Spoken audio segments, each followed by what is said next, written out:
Well, good morning, and welcome to the Morning Report. My name is Willie Lawson. The Morning Report is a production of fightbackmedia.com, fightbackmedia.com, fightbackmedia.com, and fightbackmediatv.com. Trust that you are well this glorious day. It is the 18th of May. 18th of May. Wow. Wow. May is again to be on the butt end of May. This is pretty amazing stuff.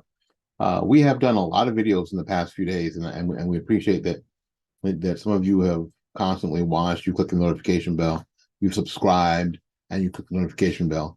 Our goal, trying to cross as many fingers as I can, to make sure that we don't get another strike before we get to our goal, is to get to 1,000 by Christmas time.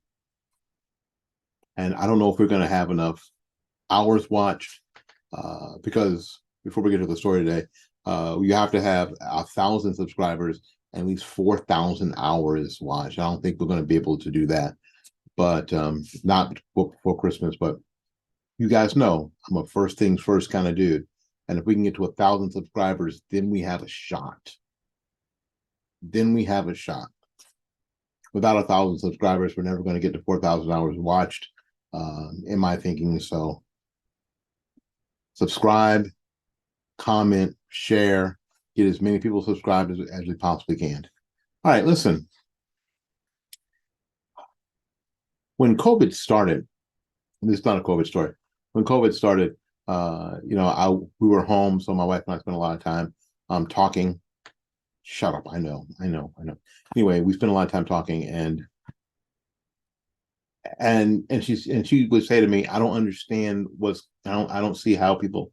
And I just say to her numerous times, baby, what you think is going on is going on.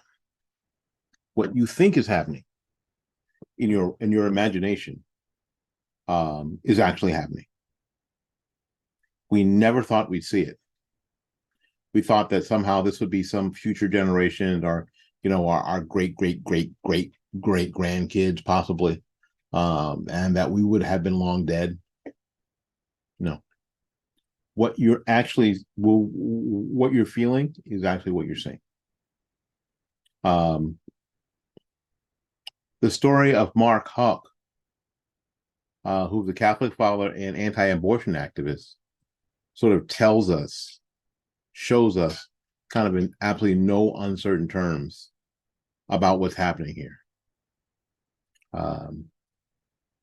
He had his home raided by the FBI. I know the FBI is out there on everybody's radar right now. Raided by the FBI, basically because he believed it to humiliate him and to scare his children, and to basically instill fear into the pro-life movement in America. Mark says this: "My children were downrange of mini guns and screamed through the whole process. The committee should know that they were traumatized," Houck says while testifying before the House Judiciary Committee's Subcommittee on Constitution and Limited Government on Tuesday. Houck's home was raided by law enforcement after the father, Mark, shoved at an abortion clinic volunteer.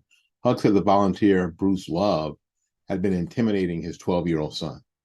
So Houck came to the defense of his kid, pushed away Bruce Love. Then it was on, I guess. Law enforcement, like the police department and the sheriff's department, declined to pursue any charges against him. However, the FBI took up the case. Yeah, I know. You're like, what the hell? I know. The FBI took up the case and claimed he violated the Freedom of Access to Clinic Entrances Act. The Freedom of Access to Clinic Entrances Act.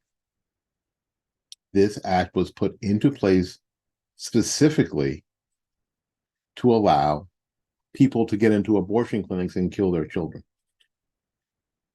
Yes, what you think is happening, my friend, is actually happening. What you think is happening is actually happening. Let's not sugarcoat it. Our government, and not just our government here in this country, but worldwide, is paving the way, literally, for people to murder their children. And now they've instituted laws by which to keep you and I from trying to stop them. Judiciary Committee Chairman Jim Jordan, a Republican from Ohio, said he believes the FBI was targeting Houck for being anti-abortion. Here's what Jim Jordan says. If you're pro-family, pro-life, and want a border, you're a target. Your family fit all of them, Jordan told Houck. You're pro-life, pro-family, Catholic, for goodness sakes, they're going to come after you. You've got 7 children. You're not allowed to have 7 children today. You know, we're trying to save the planet. You can't do that in America today, right?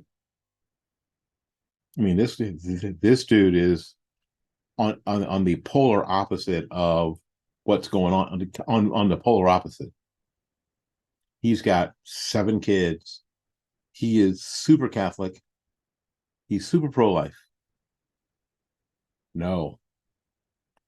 So according to what America's got going on, what the world's got going on right now, this is all the stuff you can't be.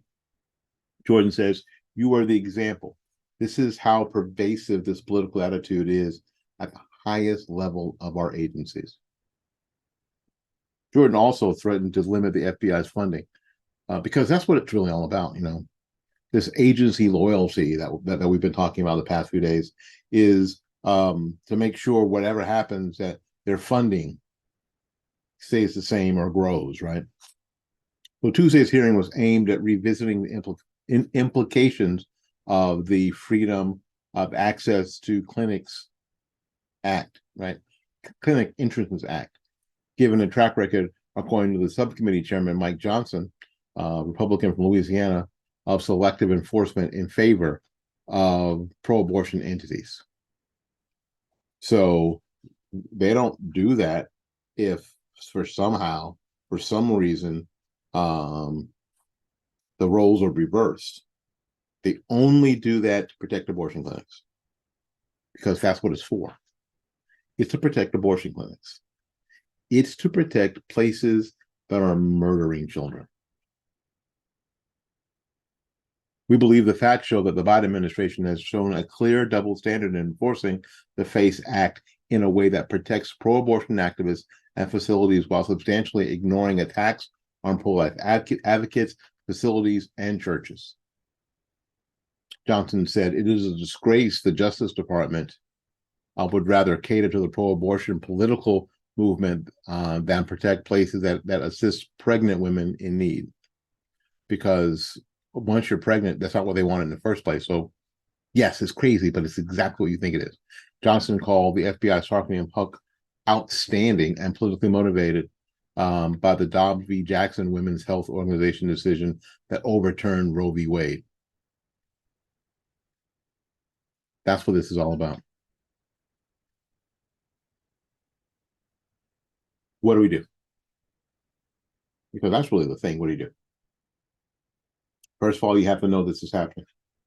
First of all, you have to accept this is happening. And then you have to act accordingly.